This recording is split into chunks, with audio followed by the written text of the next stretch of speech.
Thanks for joining us for CBN News Today. I'm Lori Johnson. Investigators suspect Chinese-sponsored hackers are responsible for the Anthem computer breach. That's according to Bloomberg. Anthem says more than 80 million personal records were stolen, and there are fears that other healthcare companies may have been compromised too. As Caitlin Burke reports, healthcare has become one of the top targets for hackers. Anthem, the nation's second largest health insurer, is the latest victim of a very sophisticated cyber attack. Some of the hackers now are so good, it's almost impossible in reality to keep them out. And on top of that, you don't know that they're in. Healthcare companies are the perfect target for hackers because of their massive stores of financial and medical information. Plus, health insurers and hospitals don't have the defenses that major financial or retail companies do, leaving the information more vulnerable to experienced hackers. What we're really afraid of in this scenario is that they didn't get credit card information, but they got social security numbers. Some other information that may have been compromised: birthdays, addresses, and employment details, all things that can be used for identity theft. Experts stress that this latest attack highlights the importance of cybersecurity planning. The economics of the attacks favor the attackers. The people that are defending the networks are constantly looking for new ways to go through and protect, and there are always arguments as to how much should we budget for different types of security countermeasures and how much is enough. Anthem says it plans to notify affected customers with letters and emails. They also plan to set up an information website and offer a credit monitoring service. Caitlin Burke, CBN News.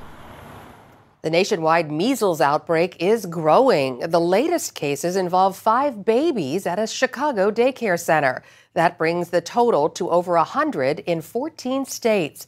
Health officials thought measles was wiped out just 15 years ago. Nobody got it because everyone got the measles vaccine. Now, however, many people are choosing not to get vaccinated. Even though proof of vaccination is required to attend school or daycare, it's not strictly enforced. Measles is highly contagious.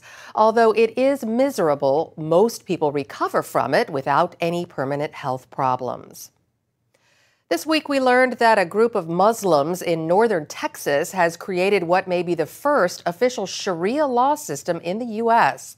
The Sharia tribunal is trying to reassure Americans it won't follow the harsh Islamic law practiced in Muslim countries, but critics say allowing Sharia in the U.S. will undermine U.S. laws and protections for Muslim victims, especially women and children. They point out the track record of what's already happened in Britain. In places like Britain, we've seen a separate court system take effect. You now have something like 87 different Sharia courts recognized by the British government that operate kind of in parallel with the courts of the English common law. In our country, we've both seen this kind of effort made, mostly through arbitration councils to this point, now this tribunal, but also an effort made to penetrate our actual own American court system. And this is very troubling.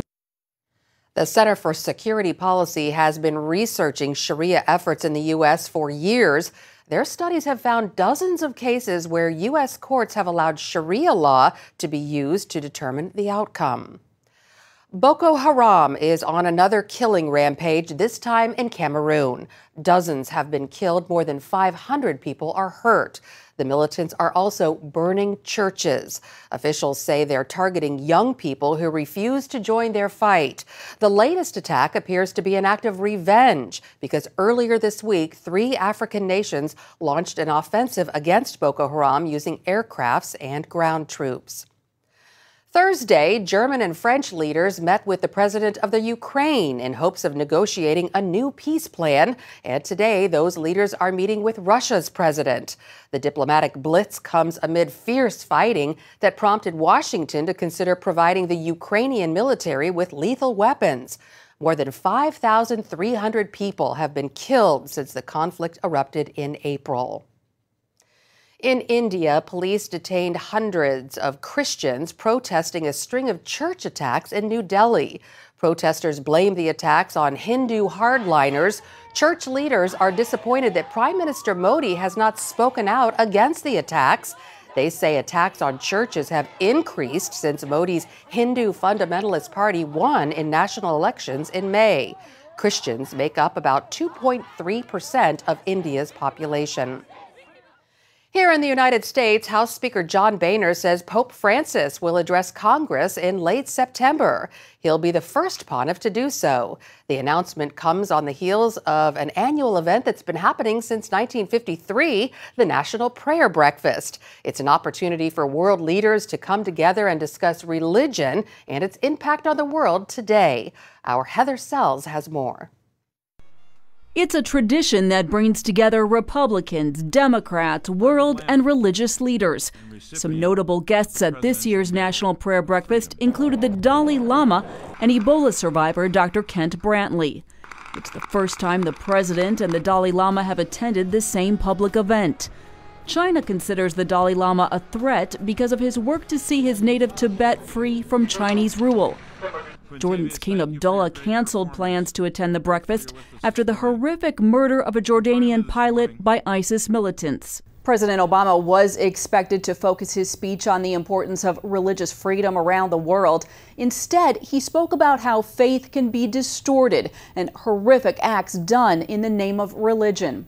From a school in Pakistan to the streets of Paris, we have seen violence and terror perpetrated by those who profess to stand up for faith, their faith. Profess to stand up for Islam, but in fact are betraying it. We see ISIL, a brutal, vicious death cult that, in the name of religion, carries out unspeakable acts of barbarism. The president went on to say that we must speak up against those who would misuse religion to justify oppression or violence. No God condones terror. No grievance justifies the taking of innocent lives or the oppression of those who are weaker or fewer in number. And so as people of faith, we are summoned to push back against those who try to distort our religion, any religion, for their own nihilistic ends. Mr. Obama made sure to stress that Islam is not the only religion that has inspired violence. And lest we get on our high horse and think this is unique to some other place, remember that during the Crusades and the Inquisition, people committed terrible deeds in the name of Christ. In our home country, slavery and Jim Crow all too often was justified in the name of Christ. The president has come under fire from pundits and on social media for that remark, while others say they're still waiting to see a strong U.S. response to ISIS. Heather Sells, CBN News. A South Carolina judge made a ruling this week about the breakaway Episcopal Diocese of South Carolina. The church can keep $500 million worth of property and assets. The decision came after a 2-year legal battle. It all started after the diocese left the Episcopal denomination to follow the Anglican tradition. CBN News spoke with Reverend Jim Lewis of the Diocese of South Carolina about the ruling. We didn't go after anyone asking for penalties or sanctions. We simply asked the court to confirm what we believed all along to be the truth, that we continue to be the Diocese of South Carolina, and our congregations in this diocese have a right to the property that we do ministry with and the names and identities that we have been doing ministry under for, in some cases, close to 300 years. The conservative diocese broke with liberal Episcopal Church in 2012. They left over theological issues like the authority of Scripture and the ordination of gays. The Episcopal Church says it plans to appeal this latest ruling.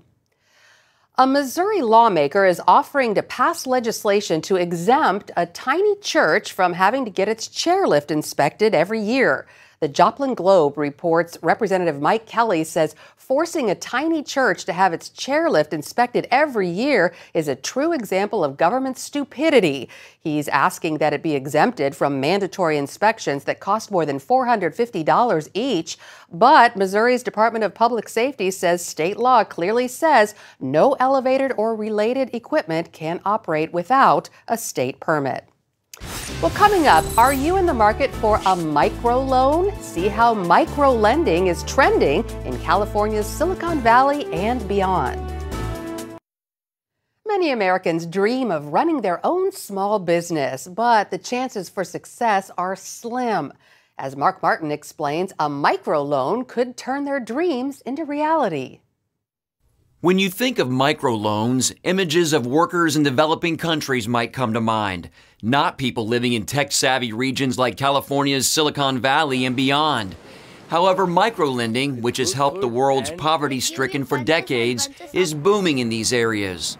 It began on the principle that a little bit of financial advice and small sums of money at the right time can make a permanent and lasting change in someone's life. More than 3.4 million small businesses call California home.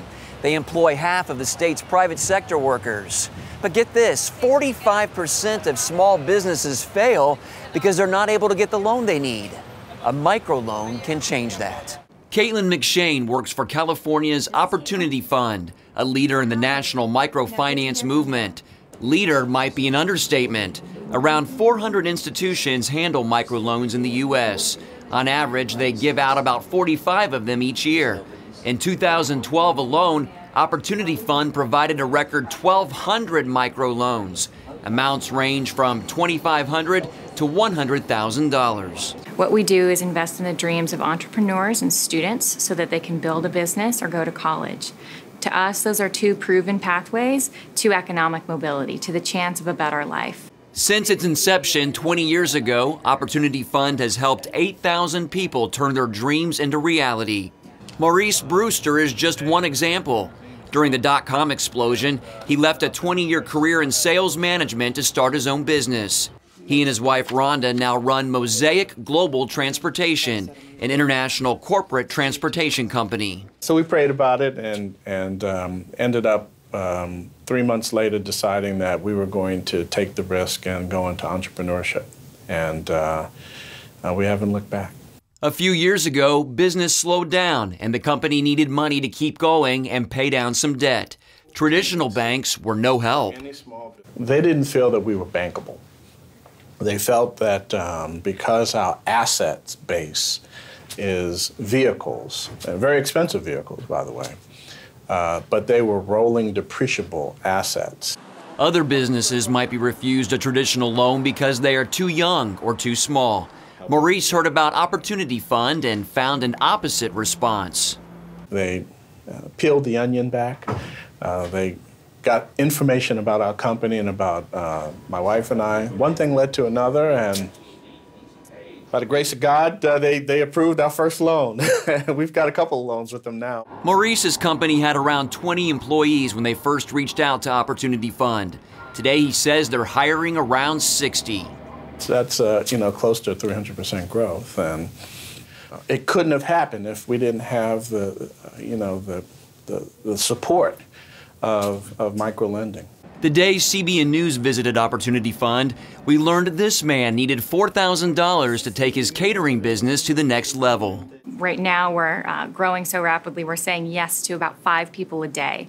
And it feels really good, but the relationship extends far beyond the capital to what we're able to help them, come up with in terms of plans and what they're doing for their businesses. Opportunity Fund's goal is to increase financial access and provide microloans that also build a positive credit history. The organization is a nonprofit because it thrives on donations from companies like Citibank. As Opportunity Fund grew, so did the partnership. As you look at it in 2014, we now have product and program involvement with Opportunity Fund, but we also have board participation and we have city volunteers. they come out and support the organization and support the entrepreneurs through the programs. As entrepreneurs grow from an idea to a full-fledged multi-million-dollar enterprise, they're going to need different amounts of money, and sometimes there is such a thing as too much. And a microloan fills the gap for anything below what a larger traditional bank loan would be, as well as comes with a yes, and when you might often hear a no. Leaders here say it's a chance everyone deserves. A hand up, not a handout. Mark Martin, CBN News, San Francisco. Up next, praying for the peace of Jerusalem. See the new ministries contending for the faith in the heart of the Holy Land. Anti-Semitism hit a record high in Great Britain last year. A British charity reports the number of anti-Semitic incidents spiked, including more than 80 violent assaults. The Community Security Trust recorded 1,168 incidents across Britain. That's more than double the number of cases in 2013, and it's the highest yearly total since the group began monitoring anti-Semitism in Britain in 1984. They believe the spike was a retaliation over the conflict between Israel and Hamas last summer. A charity spokesman says fear is spiked yet again after the Islamic terrorist attacks in Paris last month. An unprecedented number of British Jews called the group, fearing they could be targeted next. Well, the Bible commands us in Psalm 122, verse 6, to pray for the peace of Jerusalem. And now more Christians are obeying the word by starting prayer ministries in Jerusalem. Here's CBN News Middle East Bureau Chief Chris Mitchell. The Israel Prayer Tower in the heart of Jerusalem celebrated its one-year anniversary. The vision for the Israel Prayer Tower is to bring the Lord's kingdom back to earth. Dr. Paul Dinakaran is the director of Jesus Calls Ministry that founded the Prayer Tower. After 1 year, he says the center is ready for a new season. But now I'm looking for people to come from all over the world to come and pray here in this prayer tower in Israel. And I'm looking for a place where we could host them. They could stay here and pray from this place. The vision of the prayer tower is for 24-hour a day, 7 days a week, prayer and worship. Basically what's going on is we see Israel and the nations coming together through this prayer tower. The tower serves the nations and the local body. We have had people from Korea, from China, from Sri Lanka, India, the USA, and they are all thrilled. And also the local congregations need a place to worship and pray. And we have opened this place for all congregations because we are not a church, this is a place of prayer. Kobe Ferguson directs the Israel Prayer Tower. We also minister to people that come, and we have people coming from all over the world and also calling us. We have a call center that's just basically praying for you. We really are strong in the concept in the scriptures that says the word of the Lord will flow forth from Jerusalem and the law from Zion. So we believe God has a special heart and attention, obviously, on Israel and Jerusalem. And so from here, we're praying for the nations. And we're seeing God supernaturally answer that. Ferguson says the Israel Prayer Tower is part of a growing movement of prayer for the peace of Jerusalem. I really believe since 1948, the eyes of the church worldwide are opening towards God's prophetic timetable, his plans for Israel. And I believe a big part of that is kind of all of a sudden the eyes being open to Psalm 122, that we should pray for the peace of Jerusalem, that all who love thee will prosper. And the Lord is showing the nations of the world, look, we can't really go much further without praying for Israel. Chris Mitchell, CBN News, Jerusalem. The weekend is here, so you may be looking for a little family-friendly entertainment. And here with our regular movie reviews is Bob Waliszewski from Plugged In Online. That's the entertainment review department at the Focus on the Family. Well, Bob, let's start with the SpongeBob movie. What'd you think? You know, surprisingly, I'm actually going to give it a pretty good score, a 4 out of 5 for family friendliness. The first one, there was just a little bit too much innuendo to be a thumbs up from me. But this one, not bad. It combines animation with live action. Essentially, SpongeBob and his pals from Bikini Bottom are facing the villainous Burger Beard, played by Antonio Banderas. He wants to steal away the recipe, the secret recipe for Krabby Patties, and of course it'll also change their life as they know it, and they're out to save the day. Some pretty good messages, actually: teamwork and friendship and self-sacrifice, and just some bathroom humor, as you might expect in a SpongeBob movie. That's a bit of a spoiler. So for fans, I'm not exactly saying go see it, but for fans, in kids and families that are already kind of fans, the movie's probably no reason to say, you can't go this weekend. All righty. Well, we've got the new sci-fi fantasy film Jupiter Ascending out in theaters. Obviously not a film for children, but what about more mature audiences? Well, Lori, I'll start with the entertainment value, something I usually don't talk much about when we come and talk about films here. But when I walked out of this film, and it's typical on a screening, there's always someone with a clipboard getting, what I thought. And Bob, what'd you think of this film? And I said, the CGI wasn't bad, but there was no story here. And I'm not the only one. I actually brought some Rotten Tomato. Other critics have said, here's a disappointing step backwards for the Wachowskis.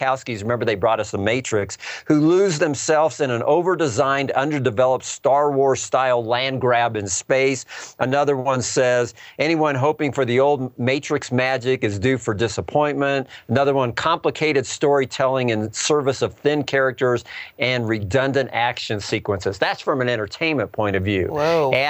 Add in the fact that there was some sensuality here that was disturbing. There was a spiritual mishmash that is just kind of like, what in the world? Reincarnation, and where does all this fit in? And pretty much nonstop violence. We gave it a 2.